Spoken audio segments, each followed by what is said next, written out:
Թմրամիջոցների տարածվածությունը Հայաստանում տարեցտարի աճում է։ Պաշտոնապես գրանցված դեպքերի թիվը չի արտացոլում թմրանյութ օգտագործողների իրական պատկերը։ Շատ դեպքեր մնում են չբացահայտված, քանի որ ծնողները չեն ցանկանում շրջապատն իմանա, որ իրենց երեխան թմրամիջոցներ է օգտագործում։ Սակայն շատ հաճախ խնդիրը թաքցնելով ոչ թե օգնում, այլ թույլ է տալիս ավելի մեծ հանցանքներ գործել։ Թմրանյութերի շրջանառության մեջ հատկապես մեծ ներգրավվածություն ունեն անչափահասները, որոնք սոցիալական խոցելիության պայմաններում իրենց կամքից անկախ դառնում են շահագործման և հանցավոր խմբերի ազդեցության զոհ։ Թմրամիջոցներն այսօր շատ հեշտ են ձեռք բերվում, դրանց հասնելու ճանապարհներն ավելի կարճ են։ Դեռահասները դրան գնում են սոցիալական ցանցերի միջոցով, հատկապես Telegram ալիքներով։ Ներքին գործերի նախարարության տվյալներով 2025 թվականի 11 ամիսների ընթացքում քրեական հետապնդման է ենթարկվել 8 անչափահաս, որից 6-ի գործերն ուղարկվել են դատարան։ 2024 թվականին այդպիսի անչափահասների թիվը եղել է 11, բայց սա միայն պաշտոնական թվերը չեն։ Նարկոլոգիական կենտրոնի տվյալներով էլ այս պահին այնտեղ բուժում է ստանում 4 անչափահաս։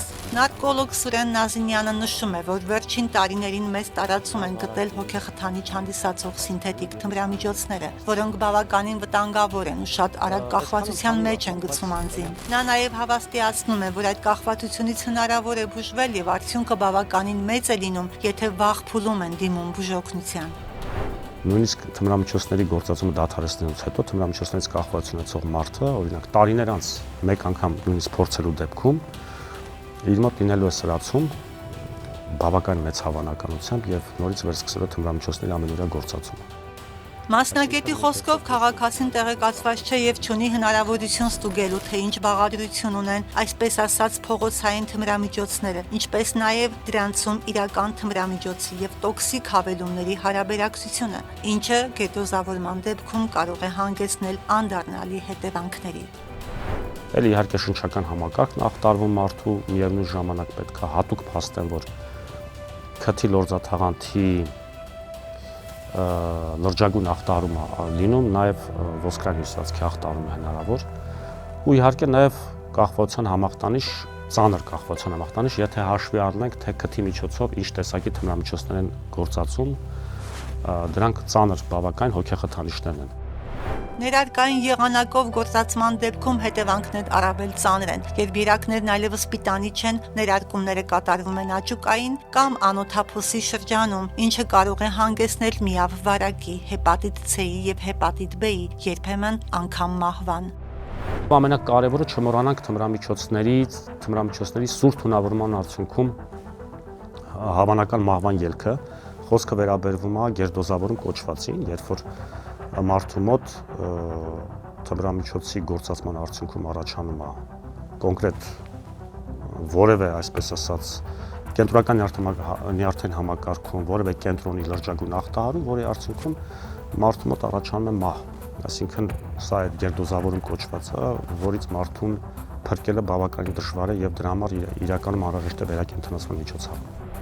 Հայաստանում թմրանյութ օգտագործող շատ անձինք մնում են չբացահայտված, քանզի չեն դիմում բուժօգնության եւ չեն հաշվառվում։ Այս մտահոգությունն է հայտնում Հելսինկյան քաղաքացիական ասամբլեայի Վանաձորի գրասենյակ հասարակական կազմակերպության նախագահ Արթուր Սաքունցը, շեշտադրելով հատկապես անչափահասների շրջանում թմրամիջոցների տարածվածության աճը։ Թմրամիջոցների ապօրինի շրջանառության տարածվածությունը եւ այստեղ պետությունը, պետք է ասեմ, եւ կրթության գիտության նախարարությունը եւ կրթական համակարգը կամ չեն պատկերացնում այդ ցավալը կամ չգիտեն ինչ անեն, բայց այդ դեպքում չիմանալն էլ չի արդարացնում եւ միաժամանակ ասեմ, որ միայն իրավապահ մարմինների ջանքերով հնարավոր չէ սա դրել։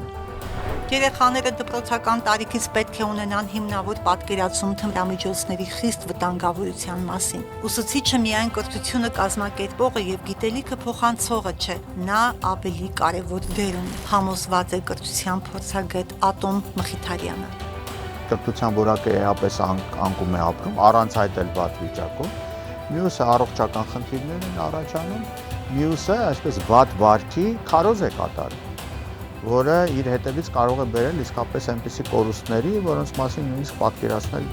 անհնար է։ Վերջինի դիտարկմամբ անչափահասների կողմից թմրանյութերի օգտագործման հետևանքով ոչ միայն վտանգվում է գենոֆոնդը, այլև տարածվում է վատ վարքի քարոզ։ Բացի այդ, թմրանյութ օգտագործած անչափահասը ապագայում կարող է ունենալ առողջական խնդիրներ ունեցող սերունդ։ Անպայման պետք է մշակվեն համապատասխան ուսումնական ձեռնարկներ եւ մոդուլներ, որոնք պետք է ներգրավվեն, ներդրվեն տարբեր առարկաների մեջ։ Օրինակ, եթե չգիտեմ, քիմիայի դաս են անցնում եւ այնտեղ նաեւ անդրադարձ լինի թմրամիջոցների օգտագործման հետևանքների, կենսաբանության դասին նման առանձին զրույցներ լինի պրակտիկ գործնեության տեսակետից եւ տարբեր առարկաների մեջ, որովհետեւ դա գիտեք, ասենք առանձին առարկա ներդնելով դու ոչ մի բանի չես հասնի։ Դու պիտի դա անընդհատ աշխատանք է, որ դեռահասի հետ պետք է անընդհատ կատարվի։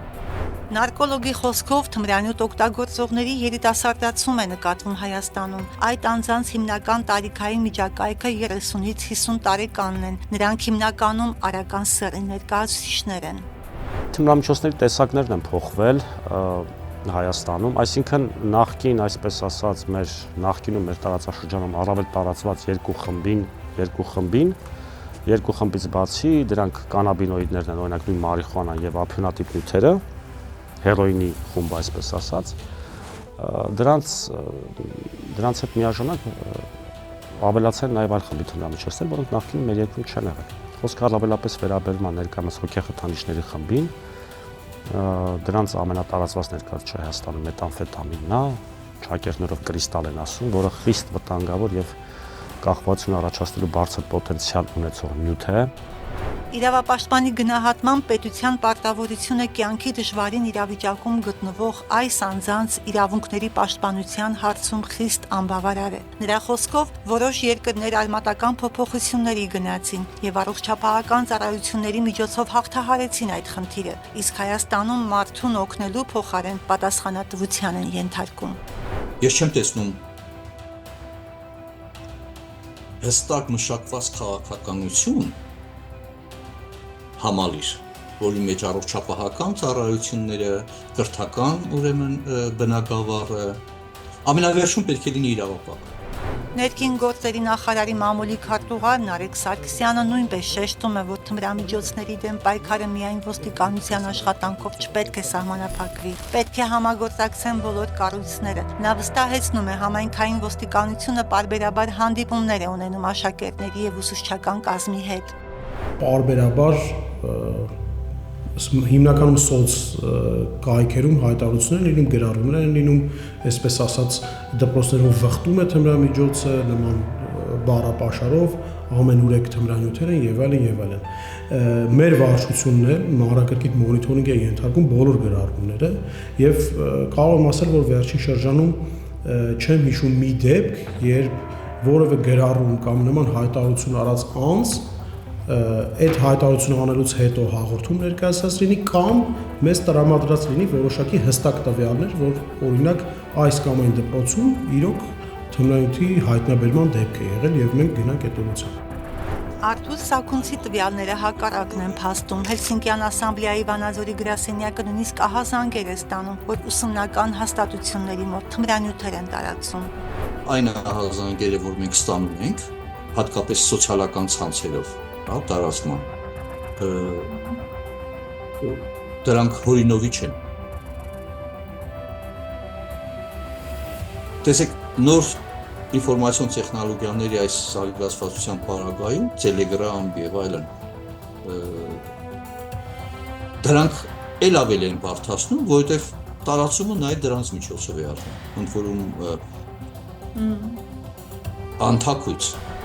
Հասարակության մեջ ձևավորված է համոզմունք, որ ոստիկանին զանգելը թեմա է, նշում է Նարեկ Սարգսյանը, նկատելով, որ շատ դեպքերում քաղաքացիները ոստիկանությանը չեն հայտնում այս կամ այն հանցագործության մասին, ինչի հետևանքով էլ խնդիրն ավելի է մեծանում։ Թմրամիջոցների մասին չի խոսքը, բայց օրինակ մենք դպրոցներում ունեցել ենք դեպքեր անչափահասների հետ կապված,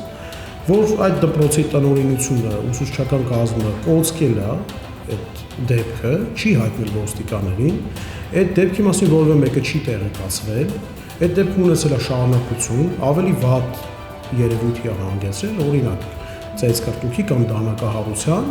Եվ մենք հետո նոր ոստիկանությունը տեղեկացել է եւ միջոցառումներ ա ձեռնարկել։ 2025 թվականի 11 ամիսների ընթացքում արձանագրվել է թմրամիջոցների հետ կապված հանցագործությունների 3920 դեպք, սա նախորդ տարվանից 829-ով ավելի է, բացահայտվել է 2254 դեպք, ինչը կրկին ավելացել է նախորդ տարվա հետ համեմատած։ 2024-ից 25 թվականների ընթացքում ոստիկանության կողմից արգելափակվել են թմրամիջոցների առևտրով զբաղվող շուրջ 45 ինտերնետային էջ եւ խանութ։ Որոշակի ընթացքում նաև վերաբացվում են որոշակի ալիքներ, բայց մեր ծառայողները հետևողականորեն աշխատում են այդ ուղղությամբ եւ փակում են այդ ալիքները։ Կան հիմնականում մեծ ալիքներ, որոնցից կարելի ասել սնվում են այդ մյուս փոքր ալիքները եւ շեշտը մենք դնում ենք այդ մեծ խանութների եւ ինտերնետային էջերի վրա։